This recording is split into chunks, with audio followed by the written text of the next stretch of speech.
Grab the controller, sit your ass in the sofa. It's game time, baby! Crying Gamer!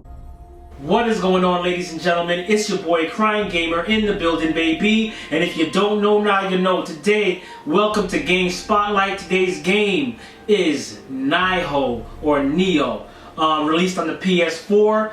It is a game in the veins of Dark Souls and Bloodbourne. If you played those games, then you will be right at home and you will be familiar with this type of game. This game is a very challenging game, so just be up for the challenge. Anyway, getting into the story, I'm not going to ruin stuff. I'm going to be really vague. And by the way, I'm not using a teleprompter, everything. I'm doing everything out of here, so it's just what I feel as far as, you know, me remembering what I played and so forth. So, the story is about an Irish man named William. He's a pirate. He has a guardian spirit with him, and he was put in prison. I'm being real vague. I don't want to give anything away. It was taken from him, and he's hunting down the person whose name is Kelly, who stole the guardian spirit from him. And along the way, while he's in prison, he came across something that that Europe and Spain were going to try to use to take over the world, and he wasn't going to. And because he found out what was going on, he was put in prison. But anyway, he got out of prison out of much prayer and went on the hunt for Kelly, which landed him in Japan. Now, while he landed in Japan, there was a war going on between two factions trying to take control of the area. The shogunates, the shogunates. If anybody that's familiar with samurai films, which I love, so I'm right at home with this game because I love the samurai films. My favorite one is Sword of Doom, by the way. Also, Samurai Reincarnation, if anybody checked that out. But either way, so there's a lot of bloodshed going on in the land. They're warring back and forth, so the land is soaked in blood. And out of the soak in blood, out of the despair, came what you call yokai, or what you would call demons, or whatever the hell you want to call them, began to take over the land. So you come into the land, you William, this is William I'm talking about, and your skills, now you slay a demon, and your skills are noticed by a ninja, and your skills are employed, to help, take out the yokai, to free the land of the yokai, and also to do Nioh's biddings as well. And in return, they would help you get to Kelly, whom you're really trying to, that's your main objective, is to get to Kelly to get that guardian spirit. And in the way you're slaying yokai, you're slaying humans that are possessed, you're slaying demons. The game is awesome. It is awesome. Either way, that's the story. So, moving on to the graphics. Wow. We're going to have a two-stage here. This game, there's actually three stages of the graphics that you can play. If you have a PlayStation Pro, you can play it in 4K upscale mode. This game does not feature HDR, but it looks amazing. You can play it in the movie, or you can play it in movie veritable, which tries to give you the best picture and balance of frame rate. Or you can play it for performance and frame rate, rather. I played it for a little bit in both. I played for frame rate, got used to the 60 frames, and then I went to movie mode and played. I wasn't really feeling it at the 30 frames. It felt choppy to me. And then I went to movie mode veritable, and that was the perfect medium between the two. And the game was awesome. Graphics and atmosphere, I combined both of those. The atmosphere of the game is very good. You definitely feel like you're part of the world. If you go to Japan, they have the castles, they have the woodlands, they have some snow areas, and particles are flying when you're clashing swords. Particles are flying. You see when you're using your magic. It's awesome. Bright colors. It's dark but bright at the same time. Very good graphics, I think. They did a good job of setting the tone and the atmosphere with the graphics. Moving on to the sound. Nailed it. The music, the feel of Japan is there. Feudal Japan with the drums and the I don't even know what that was, but that's the way I got woo, something like that. When they played the instruments, they captured it with the various instruments of the time and the music.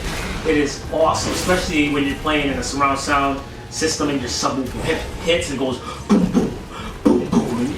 It's awesome. Sound awesome. So moving on to gameplay. Now, this is going to be the main thing about the game is the gameplay, because there's going to be players coming in from, you know, Dark Souls, which I play Dark Souls. I play Bloodborne. I favored the combat of Bloodborne over Dark Souls, just because it was so fast paced. So now, moving into Nioh in the gameplay. Now, Nioh takes the cake, in my opinion, over Bloodborne and over Dark Souls, and here is why. I'm going to leave Bloodborne out of this for right now, because that kind of had its own little combat system where you had to fight to get health and things of that nature. But so we're going to compare Dark Souls in Nioh.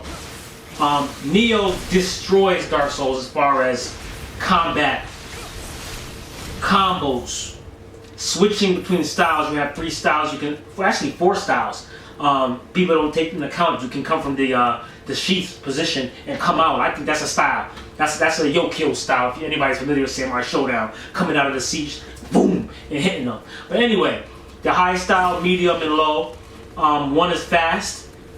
Low is a fast style. High, powerful but slow, takes a lot of your chi, a lot of stamina, and the mid stance is right in between them with damage. And you can mix up both of those in between. And while you're swinging and you're in combat, you're losing chi. You see your chi flying off. You can capture that chi by hitting the R1 button. You grab it, and your stamina bar will fly back up. It is awesome. The combat is visceral. You feel it. It's in your face. It's bloody. There's limbs flying off. The more you chop off limbs is the more chance you have of getting items dropped, which is awesome. The mechanics of the combat, bar none, are the best of this genre, this type of game that I have ever played. Per the gameplay, it's smooth. It was a smooth 60 frames when I ran it on the Pro, It was a smooth 60 frames when I ran it in the Pro in performance mode, and it was smooth when I ran it in the movie mode with a veritable frame rate. Excellent. The gameplay nails it.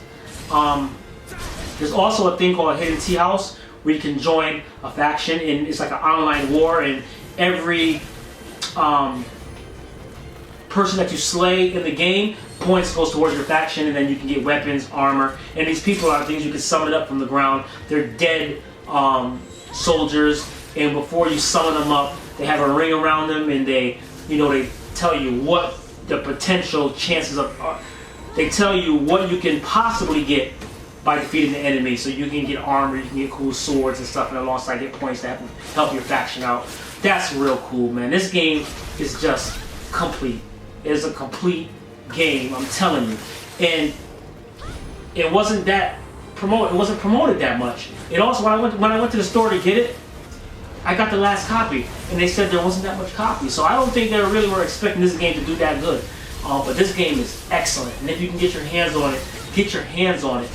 Play it. If you're not a fan of the genre of game, I'm just telling you, just try it. Just try it. If you need help, there's people there to co-op. I've never had a problem getting a co-op partner to help me out through the game. But actually, I could have did it myself, but I just wanted to get the experience of co-op, because everything is fun when you have somebody to yell at, to say, "What the hell are you doing, man?" But does this game get Crying Gamer's approval? As you can tell on my face, I'm like, I'm still in awe of the end battle. When I thought I beat it, I didn't. But it's an awesome game, man. This gets the stamp of approval. Be sure to go out, support this game.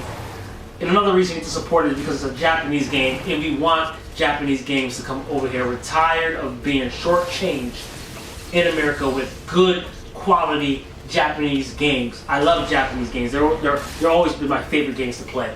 So with that said, Nioh gets the Crying Gamer's stamp of approval. Be sure to watch the boss battles. I will be putting up a lot more now that I finished the game and I did the review for you guys. I hope it was helpful. Enjoy it. See you on the next video. Love, peace, and game. I'm out.